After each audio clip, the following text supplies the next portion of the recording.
sadari ada maksud Tuhan memberikan visi yang besar itu kepada saudara. Amin, saudaraku. Tapi kita juga mau belajar sedikit mengenai Yusuf ini dengan mimpinya yang besar. Kita tahu pada waktu setelah Yusuf menerima mimpi yang besar itu, maka tidak langsung jadi besoknya dia menerimanya. Ada jangka waktunya, ada prosesnya. Demikian juga kita. Malam ini kita nyalakan kembali. Tapi kalau minggu depan gak langsung digenapi, dan kami pun pulang pada hari Sabtu, jangan lagi redup. Sama seperti kisah Yusuf punya happy ending, saudara pun punya happy ending. Saudara adalah pemenang karena lebih dari orang-orang yang menang. Kalau Yusuf ditolong Tuhan, padahal itu adalah perjanjian lama di mana Roh Kudus tidak dicurahkan kepada semua orang, apalagi kita di zaman perjanjian baru ini. Saudaraku, Yusuf mengalami banyak proses, banyak bentukan. Kita sebagai anak-anak Tuhan, jangan takut dibentuk oleh Tuhan. Amen. Demi mencapai visi yang besar itu, karakter kita harus sebanding. Itu sebabnya diizinkan Tuhan kita mengalami bentukan. Bayangkan kalau anak kecil menerima warisan 1 miliar dan diberikan begitu saja tanpa ada perwaliannya. Maka uang 1 miliar tersebut kepada anak kecil itu tidak akan membawa kebaikan. Karena dia tidak cukup dewasa untuk memakainya. Dia tidak mengerti pun itu. Hari ini dia beli lollipop, besok es krim, besok makan Indomie. Apa dia mau beli, dia beli. Lalu orang akan menipu dia, bahkan mau mencelakai dia demi merampas uangnya itu. Tapi kalau uang sebesar itu diberikan kepada seorang yang sudah dewasa, yang sudah lama bekerja, maka itu uang akan sangat banyak manfaatnya. Dia tahu bagaimana menginvestasikannya, dia tahu bagaimana untuk menolong pekerjaan Tuhan, dia tahu bagaimana untuk mempersiapkan bagi generasi berikutnya, dan seterusnya. Demikian saudara dan saya, Tuhan berikan visi yang besar, lalu terjadi banyak proses, ada jangka waktu sampai itu digenapi. Jalani dengan sukacita, karena itu semua berguna untuk membentuk kita sehingga kita cukup dewasa, tidak justru hancur oleh keberhasilan kita pada waktu kita sampai pada visi yang besar itu. Sama seperti Yusuf, ada beberapa ujian yang dihadapinya, barulah dia akhirnya sampai pada kegenapan visinya.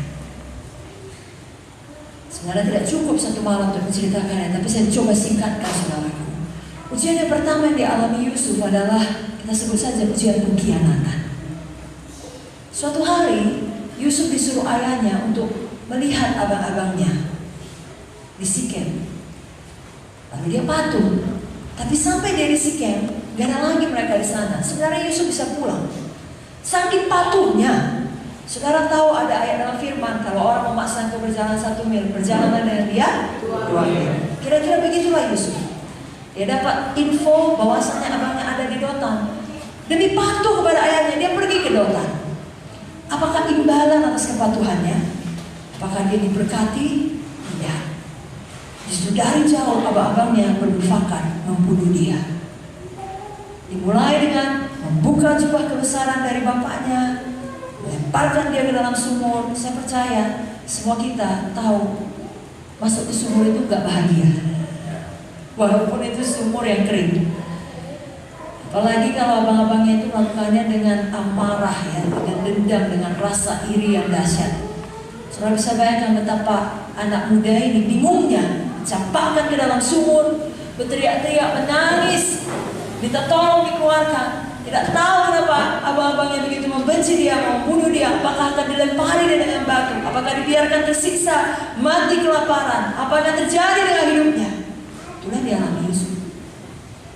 Lalu tiba-tiba diangkat dia, ditarik dari sumur, dipikirnya sudah siaplah ini bulinya. Tidak, dijual jadi budak. Dari seorang anak manja yang begitu dikasihi ayahnya, dalam sekejap mata berubah menjadi seorang budak oleh kebencian saudara-saudaranya. Tapi Yusuf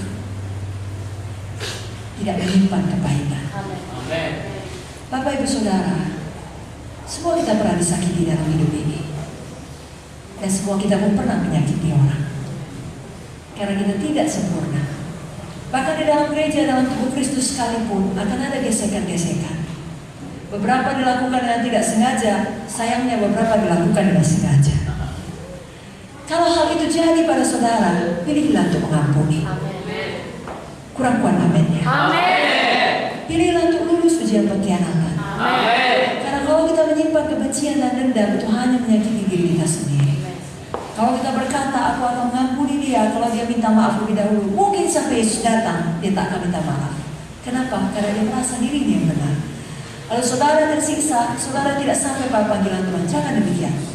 Dalam Kejadian 39 ayat 2, ketika Yesus sudah dijual kepada pedagang saudagar Ismail, lalu mereka menjualnya lagi ke Mesir, sampai dia landing di rumah Potifar, Alkitab menuliskan Allah menyertai dia, sehingga dia berhasil dalam apa yang dikerjakannya.